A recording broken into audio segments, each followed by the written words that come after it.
Colorado Territory, fall of 1879.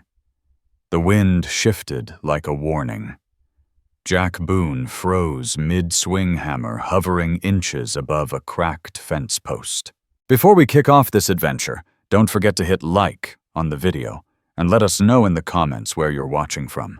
Something in the air had changed pressure. Weight. Silence. The kind that settled into a man's bones before trouble arrived. Then came the gunfire. 4 shots. 2 quick ones staggered the last one, distant and final. Then, nothing. No echo, no hawks crying overhead. Just the wind stirring through brittle grass. Jack lowered the hammer slowly, same way a man lays down his shovel at a grave. He reached for the rifle, resting against the rail, instinct already humming. 3 years on this land had taught him every sound it held: coyote calls, mule hooves over stone, owl wings against dusk. But this rhythm wasn't natural. It reeked of desperation, of danger. The rifle slid onto his shoulder like it belonged there. He didn't lock the cabin behind him. He never did. Boots whispering over frost-bitten ground, he headed east. Past the old cottonwood near the creek, up toward Devil's Draw, a place he never trusted, name too final. He passed the hill where Ellie June lay buried. A cedar cross marked her resting place, worn smooth by time and wind. He paused just long enough to brush away dead leaves and murmur, "Stay with me." Not quite a prayer, but close. Ellie would have understood. She always had. Up ahead, the ridge narrowed red stone, giving way to clawing pines. Jack crouched low, air thick with iron. Then he saw it. 3 bodies sprawled across the canyon floor, scattered like broken tools. One lay face up near the rocks, rifle limp beside him. Another was slumped at the base of a tree neck, twisted wrong. The third floated in the creek, hand still clenched around a pistol. But it wasn't the dead that made Jack stop breathing. It was the figure behind the boulder. A woman, young, wounded, crouched low, one hand clamped over her shoulder, the other gripping a bloody knife. Long black hair spilled over her tattered buckskin. Her breathing was shallow but steady. Even from here, Jack could tell she wasn't just hurt. She'd been hunted. He exhaled slow, like Ellie used to teach him when fear tried to take root. When the Lord sends someone across your trail, she'd say you either offer mercy or live with the shame. There ain't no third path. Jack lifted his empty hand and stepped out slow. No gun. No threat. Just a man showing himself to the wild. "Miss," he called gently. "I ain't here to hurt you." Her eyes met his dark, sharp guarded. No reply. "My name's Jack Boone," he said, voice low. "I live 2 ridges west. You're hurt. I can help." She stayed frozen. No strings, just help. A long pause. Then barely she nodded. Jack slung the rifle behind his back and started the climb down, not knowing that every step would drag him deeper into something far bigger than justice or charity. Something with blood memory, and maybe if the good Lord allowed a second chance. The ravine was quiet as he approached. His boots slid over shale hands held out where she could see. The woman didn't flinch, but he saw it in her jaw. She was holding herself together with grit alone. The knife stayed steady, blade dark and wet. Not all the blood was hers. Jack stopped a few feet away. "You're bleeding," he said softly. Her voice surprised him, steady, low, no trace of fear. "They shot me," she said, "but I was quicker." Jack glanced at the men behind him. The math didn't make sense. 3 men down and she was still standing. "I believe it," he said. "But if you plan to keep surviving, You'll need more than speed." She watched him hard, then slowly lowered the blade.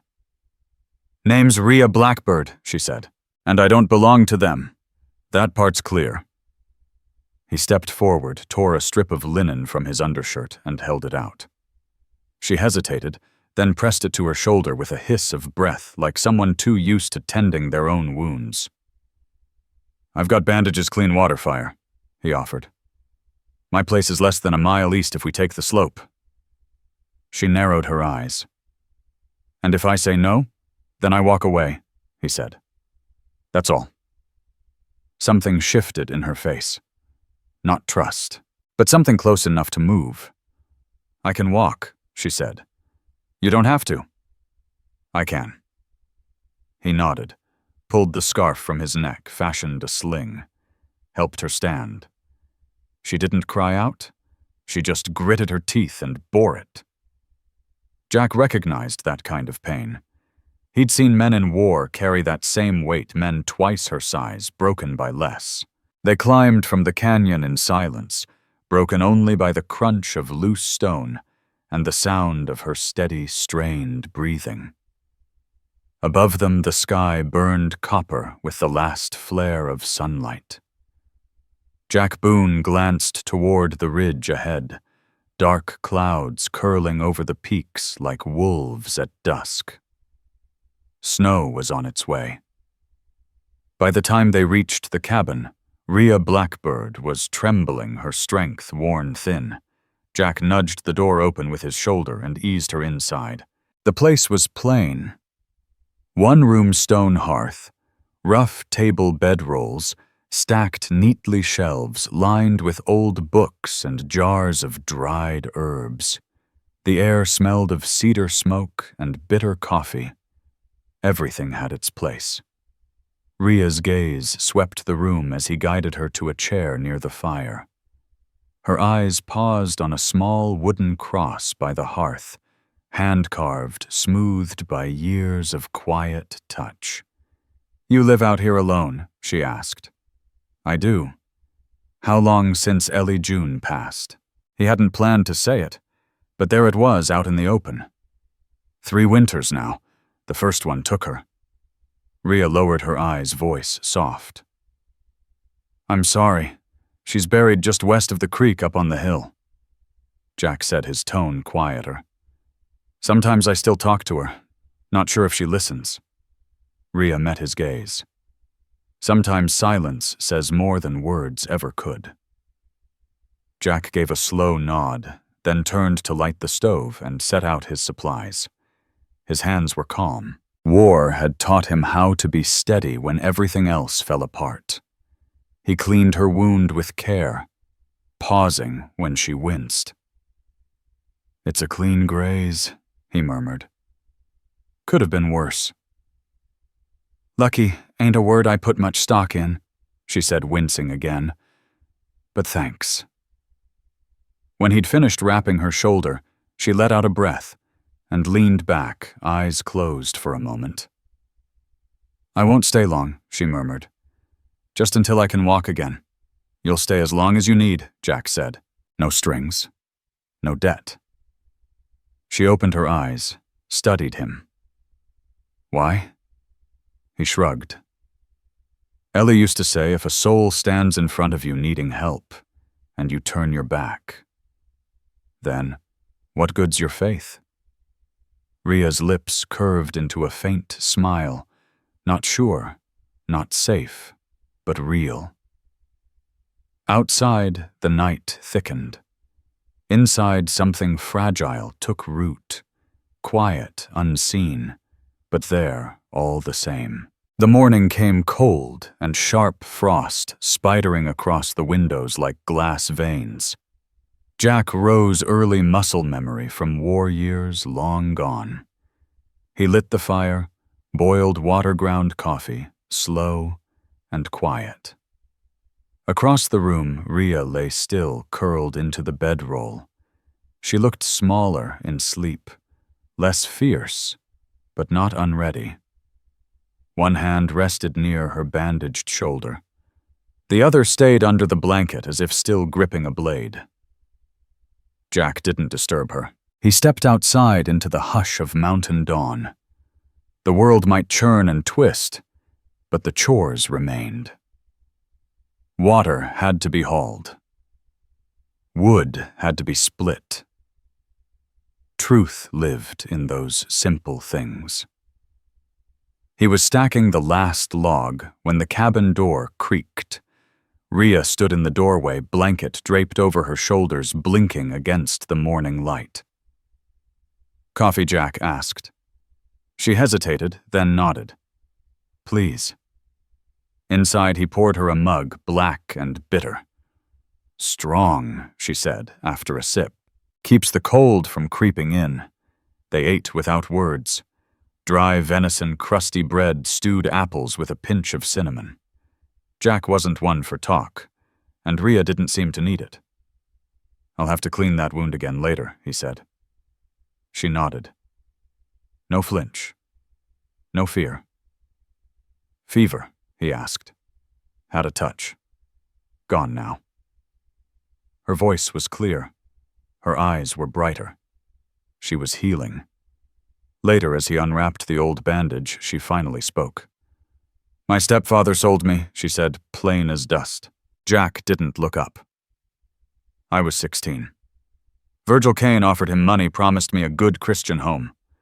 Hank Doyle said it'd save both my soul and his pantry." Jack paused, bloodied cloth still in hand. "I ran," she went on, voice dry. "Not 'cause I was afraid to die. I just knew I wasn't born to be owned." She didn't say it with hate, just certainty. He finished dressing the wound, then stepped back.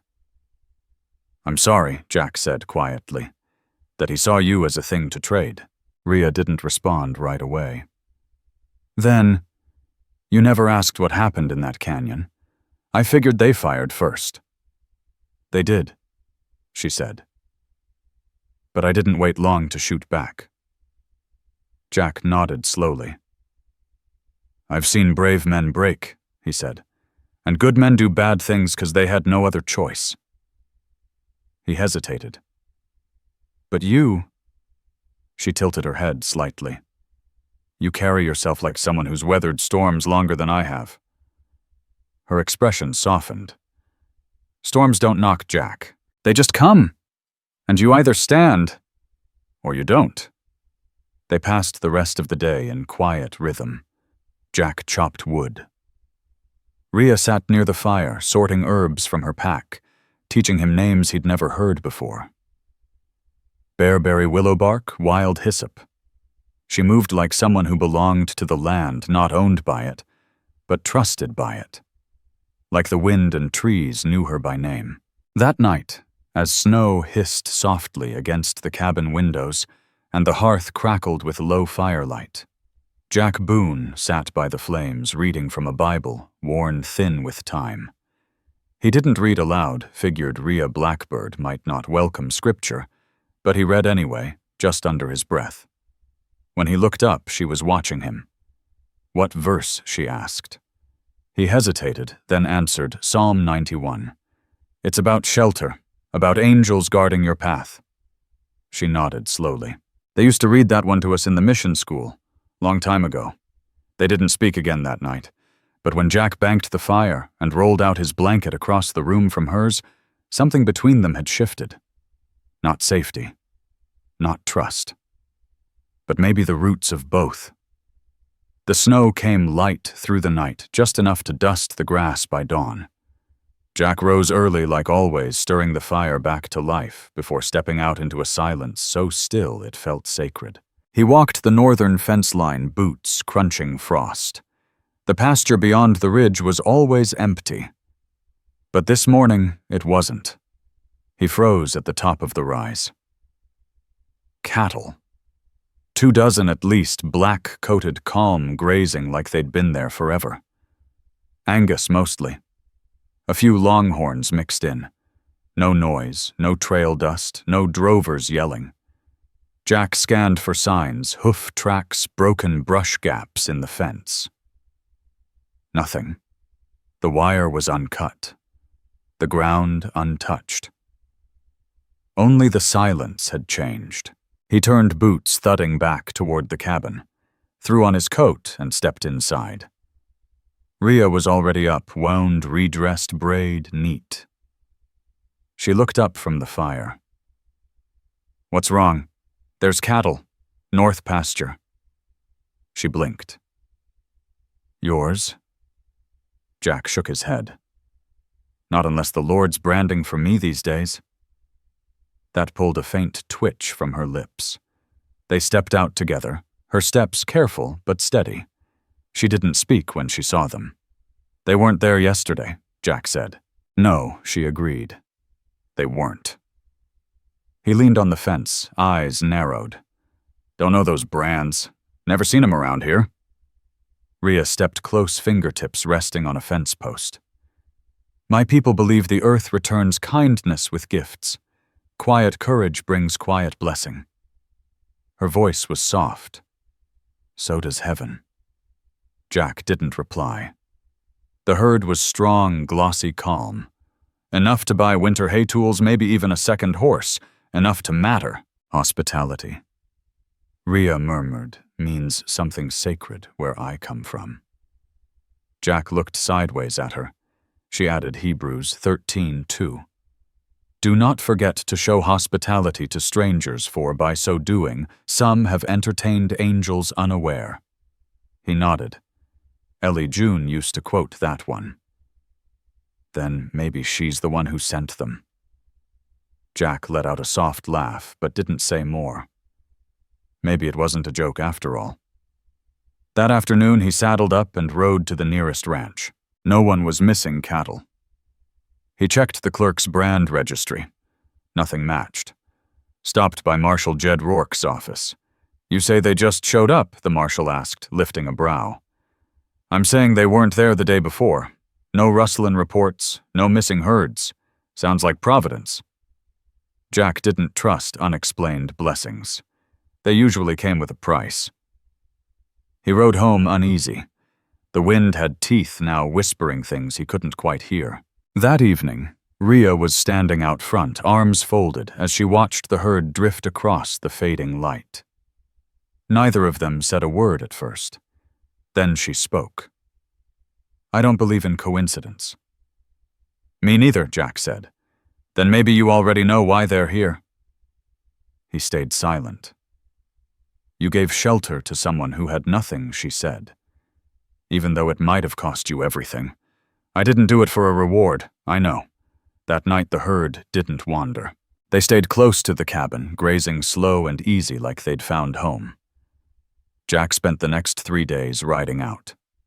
He covered every path within 10 miles, stopping by ranches, supply stores, even Buck Hanley's forge, where rumor flowed faster than water. He described the brands clean, unfamiliar, no flourish. No one claimed them. "Nothing like that's come through lately," Buck told him. "And if someone lost a herd that size, trust me, they'd be loud about it." Jack checked the territorial registry again. No matches. Back at Marshal Rourke's desk, the lawman leaned back and scratched his chin. "Sometimes you pray for rain," he said, "and the Lord sends a whole river." Jack frowned. "I didn't pray. Didn't need to," the marshal replied. "Maybe someone prayed on your behalf." Jack rode home in silence, saddle creaking beneath him. The sun dipped low sky-tinted brass and ash. Rhea was waiting on the porch tin mug, warming her hands. The cattle moved in the distance like living shadows. "Any word?" she asked. He shook his head. "Not a one. No one's claiming them. No missing reports. No brands in any registry." Rhea Blackbird didn't seem surprised. "I thought I'd feel better if I had an answer," Jack Boone admitted. "But not knowing it's like sitting in the dark waiting for a lightning strike." She gazed toward the pasture, the herd calm in the distance. "Maybe not all blessings need an explanation." He eased down onto the steps beside her. They sat there not talking, just breathing the same cold air. It wasn't silence out of awkwardness. It was shared weariness.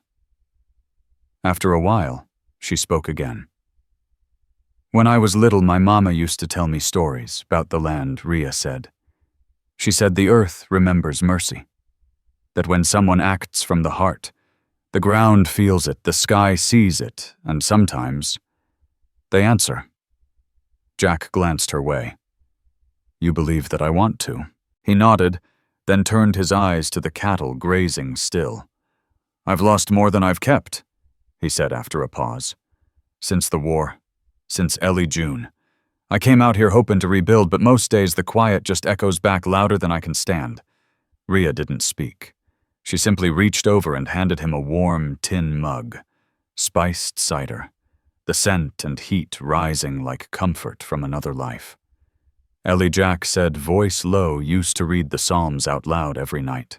When she came to the one about the Valley of Shadow, she'd always say, we walk through it, not into it. It's not the end, just the middle. Rhea smiled, soft and knowing. She sounds like a woman full of sense. She was. They didn't move until the fire inside called them back, and the night pressed cold into their skin. Jack rose and held the door. Rhea stepped inside first. That night, as he settled the coals in the hearth, he paused at the window. The cattle were still out there, still calm, still silent, still unclaimed. He whispered under his breath, unsure if it was prayer, wonder, or habit. Lord, if this is a beginning, help me see it through. Across the room, Rhea lay still, one arm tucked beneath her cheek. And for the first time in 3 long years, Jack Boone felt like maybe, just maybe, this house was starting to hold more than ghosts. Maybe it was starting to hold life again. It started at the general store. Jack had ridden into town for salt flour and a roll of heavy thread to fix the harness straps. He wasn't expecting trouble. Not that day. But as he stepped outside, arms full of supplies, he spotted a man leaning on the porch rail. Dusty Duster new boots hat pulled low to hide his face. Mr. Boone, the man said in a slick voice. Jack kept walking. The stranger fell into step beside him. Nice spread you've got up there. Quiet land. Grazes well. Private. Jack stopped, turned. Don't reckon we've met. The man smiled, but there was nothing warm about it. Don't reckon we need to. He tipped his hat and walked away, whistling something slow and sour, a tune Jack hadn't heard since the war, not a soldier's march. A prison guard's tune. The cold stuck to Jack's spine the whole way home. That evening, Rhea watched him from across the table as he scrubbed his hands at the wash basin. He didn't speak not the whole truth, but she saw it in his shoulders, in the way his jaw set tight. They found me, she said quietly. Jack dried his hands, slow and methodical. They're sniffin'. I know what comes after the sniffing. Silence. You ought to let me go, she whispered after a moment. Soon. He didn't respond right away. Behind them, the fire snapped. Outside, wind scraped across the shutters. You ain't ready, he finally said, shoulders still mending. Winter's knockin'. I've weathered worse. That's not the point. Rhea turned toward him, eyes steady. Her voice didn't rise, but it held weight. It is to me. Jack looked away, jaw tight. I never meant to stay, she added. This wasn't supposed to be a home. Her words cut deep. He rose, took her plate, washed it slow, like every scrape and swirl meant something. When he finally spoke, his voice was barely there. I know. But the ache behind the words betrayed him. Rhea stood too, stepped close, laid a hand on his arm. I'm grateful, she said. More than you know. But the longer I stay, the more danger you're in. Jack didn't flinch. I won't be the cause of hurt findin' you.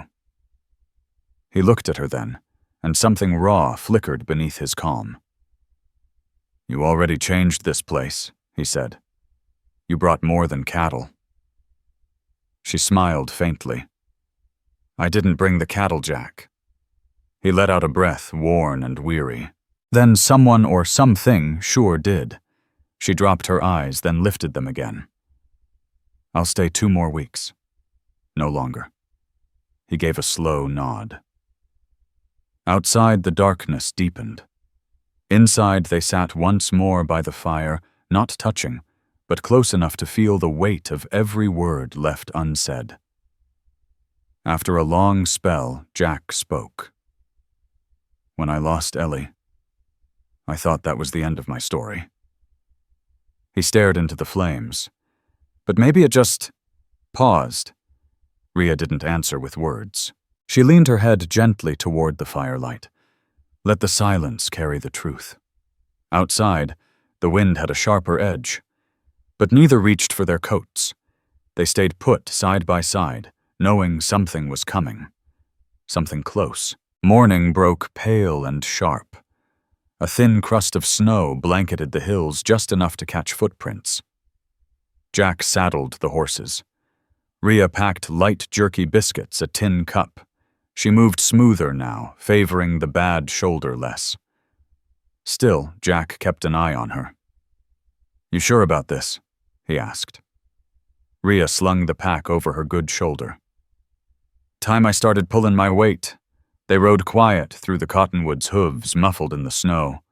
The air smelled of pine and river ice. Far off a hawk cried, once, then vanished into the pale sky. At the ridge base, they dismounted and tied the reins. This way, Rhea said, crouching low eyes on the snow. Buck came through last night.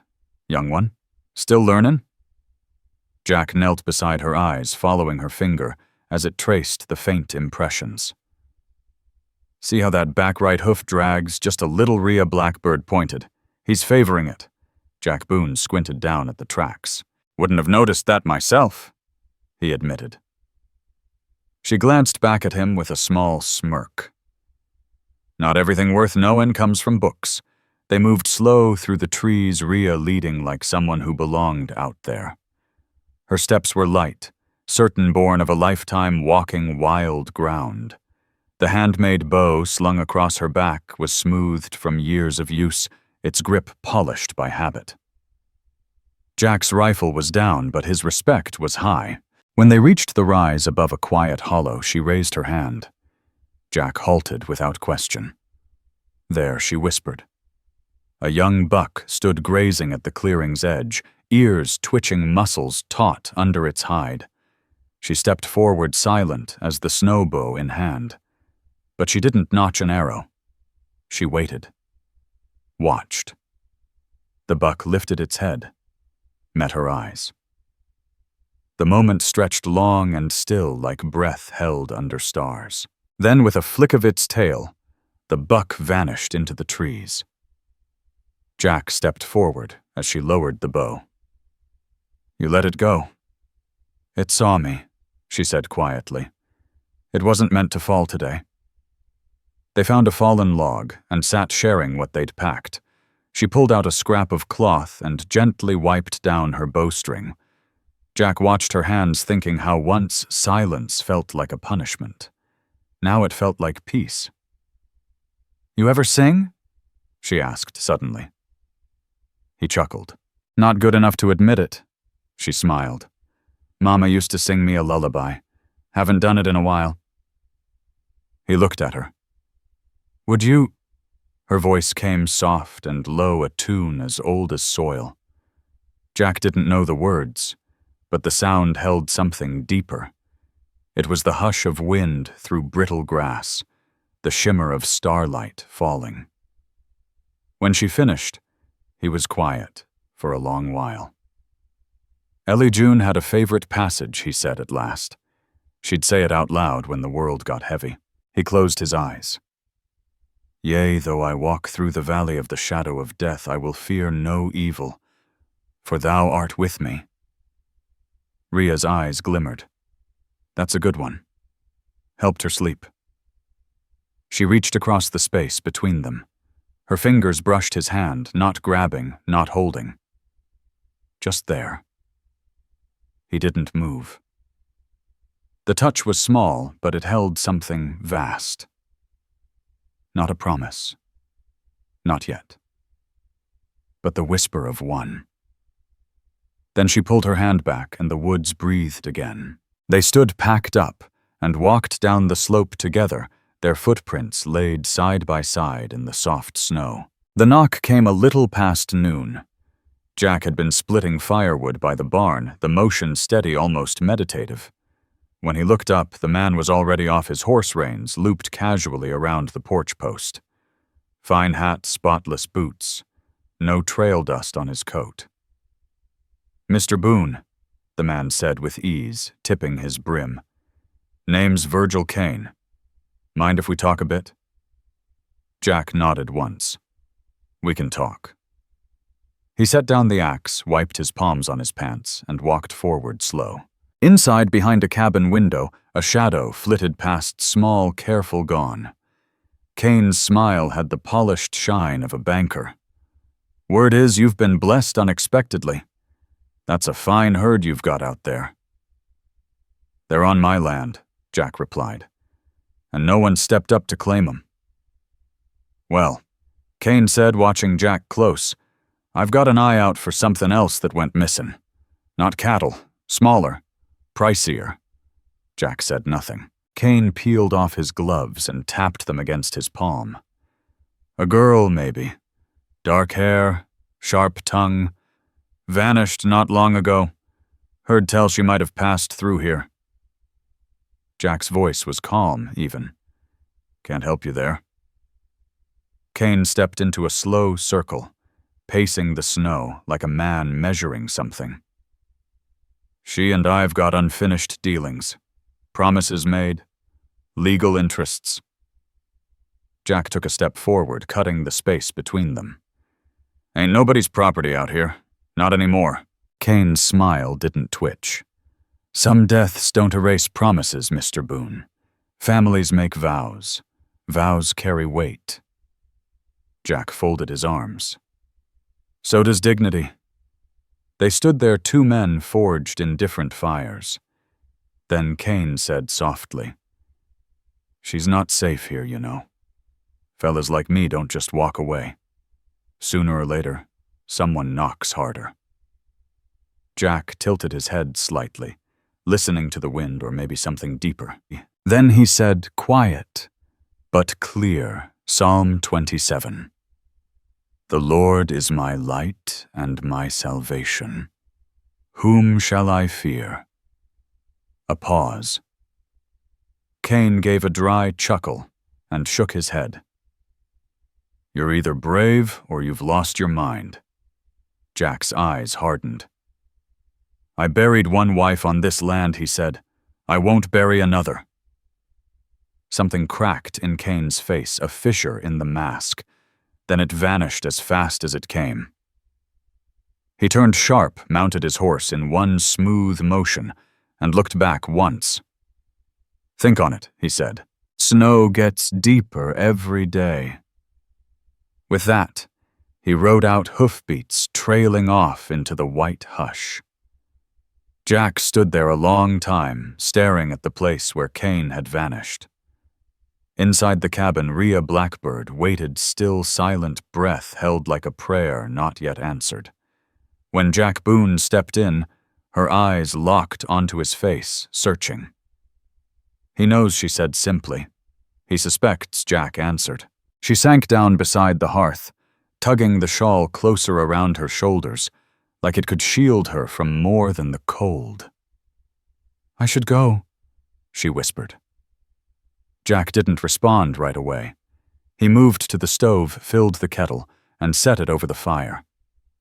Each step was slow, purposeful, like a man steadying himself before a storm. At last his voice came low. "I ain't gonna ask you to stay, but I sure as hell don't want you gone." Rhea's eyes glistened. "What we've got here, it ain't safe." "No," Jack said, "but it's real." They sat in the amber firelight, the quiet between them, thick with unsaid things, too tender, too sacred to name. Above the mantel, a verse from Ellie June's old Bible was still pinned to the beam. He setteth the solitary in families. Psalm 68:6. For the first time in years, Jack let himself wonder, just maybe that promise still had breath in it. Colorado Territory. Late fall, 1879. The knock came just after dawn. Not loud, not soft. Just sure, like the man behind it already knew what had to be done. Jack opened the door to find Marshal Jed Rourke, his coat crusted with frost, eyes heavy with something unspoken. Jack, the marshal, said, lifting his hat. "We found him, north of Black Mesa, Kane." Jack didn't move. Alive, dead. One shot. Clean work. From distance. No prints.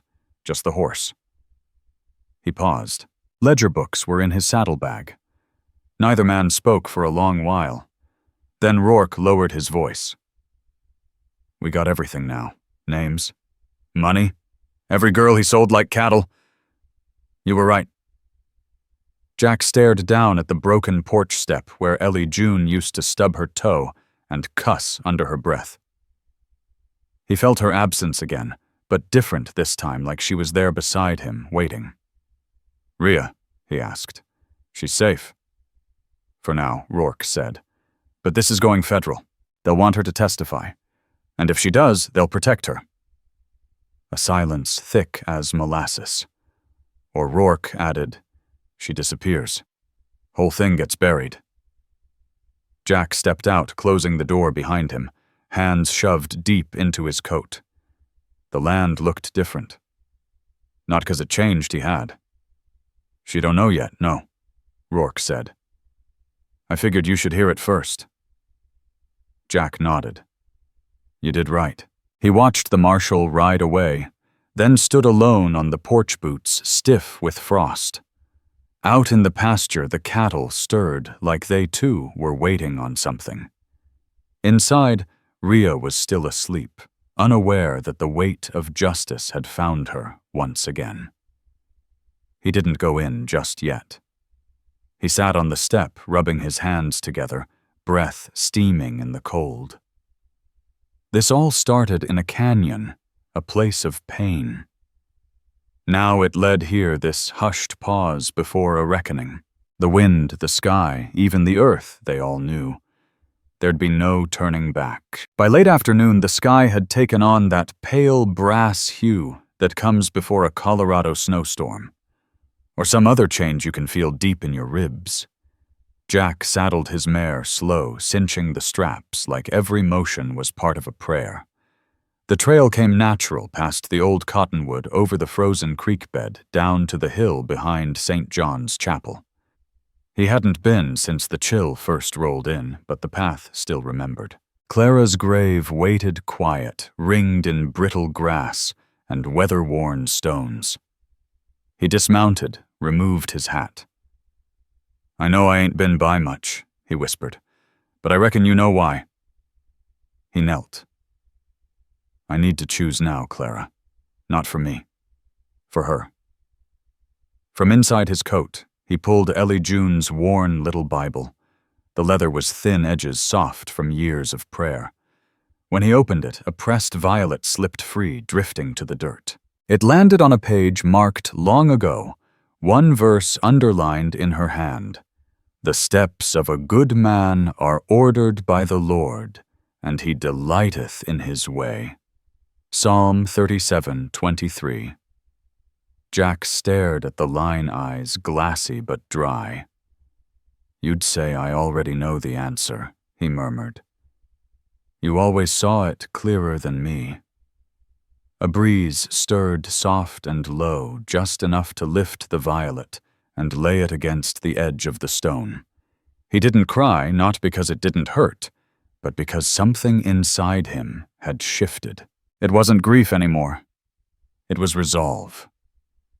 He rose, brushed the dirt from his knees. "She's going to testify. She'll speak, and I'll be there standing beside her." The words came solid, like they'd been waiting for him. He mounted up, turned once more toward Clara's grave. "I ain't replacing you," he said. "Not ever. But maybe she's the reason I kept walking after you were gone." He rode home quicker than he came. The sun was sinking shadows, stretching across the field. When he reached the cabin, Rhea was already waiting on the porch, wrapped in a blanket, eyes sharp as a hawk's. "You went to see her," she said. He nodded. "And I came back with your answer." That night they sat by the fire. No words at first, just the crackle of mesquite and the distant howl of winter settling into the hills. The light danced across her face, calm and fierce all at once. Her hands rested in her lap, steady as river stones. Jack Boone had brewed a pot of coffee, though both of them knew it was more about having something warm to hold than drinking. The steam curled up between them, and finally Rhea Blackbird spoke. "You know I could vanish," she said. "I know. I could head south, catch that old track near the border, disappear in Mexico before the marshals ever come knocking." "You could." She turned to him. Her voice was calm, solid like stone. "But I won't." Jack looked at her, startled, not at her decision, but by the steady fire in her voice. "I've been running most my life," Rhea continued. "Time I planted my feet." He didn't speak, but the breath he exhaled carried more than relief. It held reverence. "If I don't speak," she said, "girls like me will keep thinking they're alone in this." Jack stared into the fire a long time. Then he gently set the mug down and said, "Then I'll be there. Every step." She gave a faint smile. "You already are?" The silence that settled between them wasn't hollow. It was full of something warm and slow building, like roots pushing through winter soil. Rhea leaned her head against the log wall. "Hope's a strange thing. It don't holler. It waits." Jack reached across the space, not rushed, just certain. He rested his fingers lightly over hers. She didn't pull away. No words passed. None needed. Out in the field, the cattle shifted again. The wind curled low and quiet, like a hymn with no sound. Inside the cabin, two weathered souls, worn thin by the world, chose instead to offer it one more chance. In the corner, the lamp flickered low. Neither rose to trim the wick. For once, the dark didn't feel like an end. It felt like shelter. By first light, Jack had cleared the kitchen table. Blank sheets lay beside a pot of ink. Her Bible rested at the center, closed for now. They weren't here to preach. They were here to tell the truth. Rhea sat across from him, spine straight, voice steady. She spoke the details like pulling thorns from memory dates, names, faces. Jack wrote. He didn't interrupt, didn't flinch when she described the cages, the bindings, the men of cloth who bartered instead of saved. This was her story, and he let her shape it. When she paused, he handed her a tin cup of warm chicory brew. Her hands wrapped around it, gripping something heavier than warmth. Maybe memory, maybe tremble.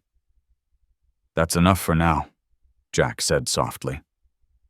"No," she replied. "That's just the start." By midday, 2 federal men showed up, long coats, worn hats, rifles slung low, not as a threat, but as habit. They spoke quiet, courteous. Asked to read her statement. Promised she'd be protected. One agent collected the notes. The other handed her a brass medallion, small, plain, and federal. It marked her as a protected witness. "They won't get near you without crossing us," one said. But even with lawmen on her side, the air felt thinner, tighter. Jack could feel it the way folks lingered too long at the store, the way whispers swirled behind backs. Still, peace held fast back at the cabin, like the scent of cooling bread on the sill. That night, Rhea sewed a missing button on Jack's shirt. Not because it mattered in a courtroom, but because it mattered to her. Jack watched her work eyes soft. When she looked up, he whispered, "You've stitched more than cloth, you know." Her smile didn't quite reach her lips, but it glowed in her eyes.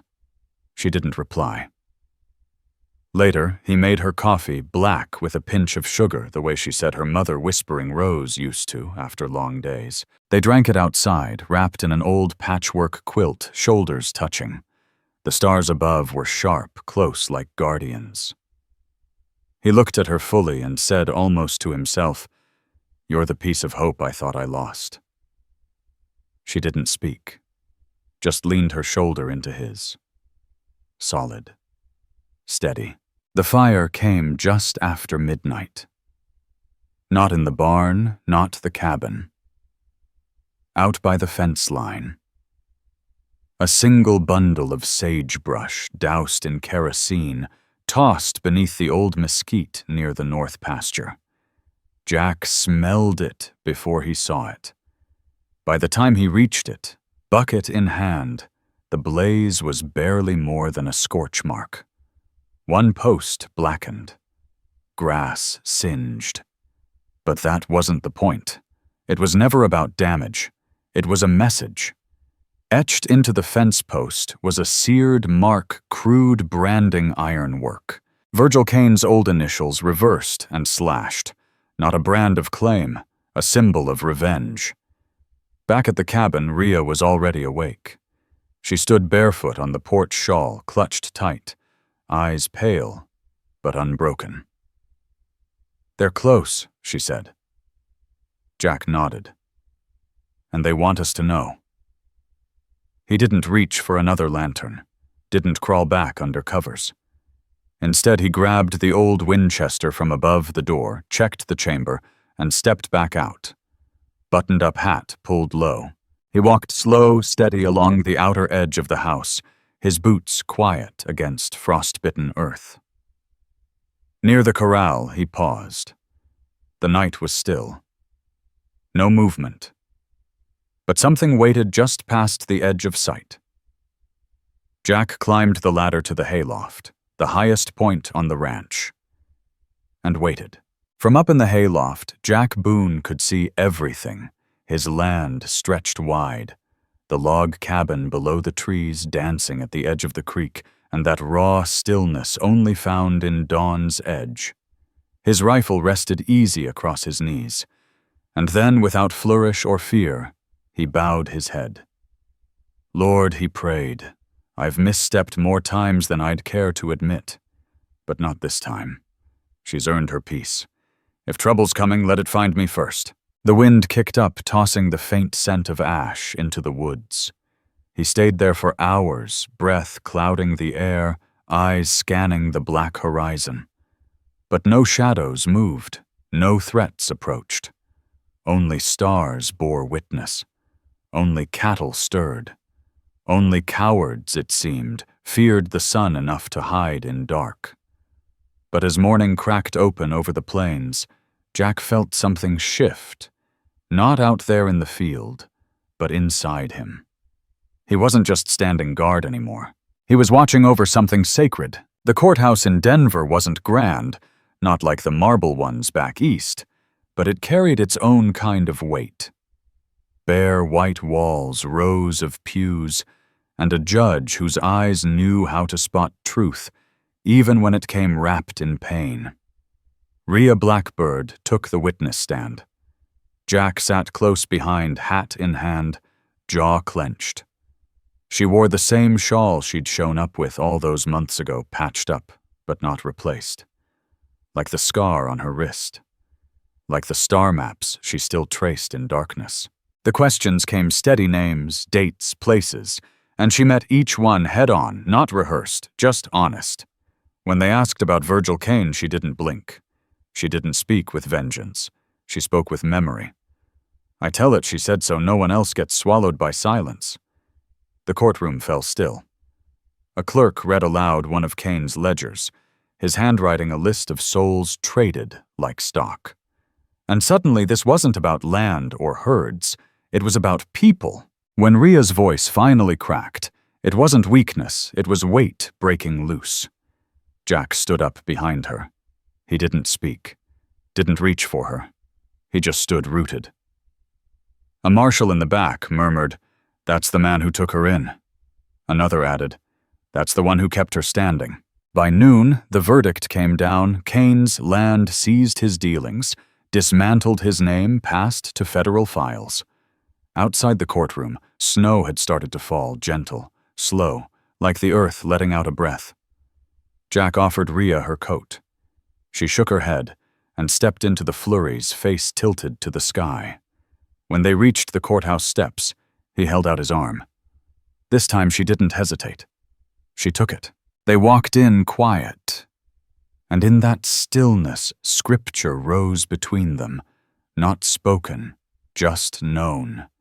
Let justice roll like a river, and righteousness like a never-ending stream. Amos 5:24. Not shouted, not performed, just fulfilled. Spring showed up early that year. The snow melted fast, soaking into the dark, rich soil under the hooves of cattle no one had ever claimed. 20 strong heads grazed just north of the cabin, like they'd always belonged there. Jack never asked where they came from. Some mysteries he decided weren't for solving. They were for accepting like grace, unexpected and undeserved. The ranch grew not in acres, but in rhythm. Days found their beat, again eggs gathered, fences mended, ink marked in a ledger. And Rhea, she moved through it all like a quiet melody. Steady, unshakable, unforgettable.